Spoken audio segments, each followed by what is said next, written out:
என்ன டைல்யூட் ஆகாம உபயோகமாகட்டும் அப்படின்றதுக்காக தான் இந்த ஏஐ மூலமா ப்ரொடெக்ட் பண்றேன்.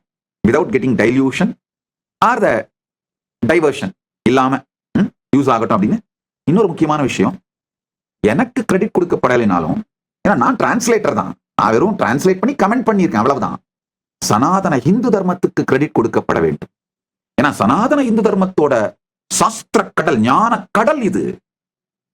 அதனாலதான் இந்த ஆஸ் நித்யானந்தா ஏஐ மூலமா அந்த பியூரிட்டியையும் ஆரிஜின் எங்க இருந்து அப்படிங்கிறதையும் காப்பாற்றுறோம்.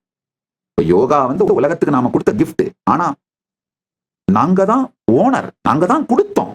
சனாதன இந்து தர்மம்ங்கிற மரத்தில் பழுத்த பழம், அந்த பழத்தை அவர்களுக்கு நன்கொடையாக கொடுத்தமே தவிர, இப்போ என்ன பண்ண ஆரம்பிக்கிறாங்க, மெதுவா யோகாவுக்கும் இந்து மதத்துக்கும் சம்பந்தமே இல்லைன்னா பேச ஆரம்பிக்கிறாங்க.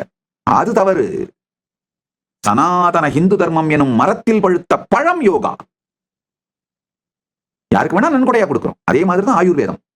சனாதன இந்து தர்மம் எனும் மரத்தில் பழுத்த பழம் ஆயுர்வேதாவும் சித்தாவும். இங்க உடனே கம்பு சுத்தாதீங்க. சித்தா தமிழ்நாட்டுல பழுத்த பழம். தமிழ் சிவிலைசேஷன் சனாதன இந்து தர்மத்தை அடிப்படையாக கொண்டு உருவான வளர்ந்த சிவிலைசேஷன். போய் சங்க நூல்லாம் படிச்சுட்டு வந்து கம்பு சுத்து.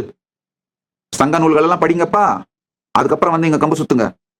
தமிழுக்கும் இந்து மதத்துக்கும் சம்பந்தம் இல்லை, தமிழுக்கும் சனாதன இந்து தர்மத்துக்கும் சம்பந்தம் இல்லைன்ற கம்பு சுத்தரெல்லாம் நிறுத்திட்டு சங்க நூல்களை போய் கொஞ்சம் படிங்க. அதனால சித்தாவும் ஆயுர்வேதமும் சனாதன இந்து தர்மம் எனும் மரத்தில் பழுத்த பழங்களே.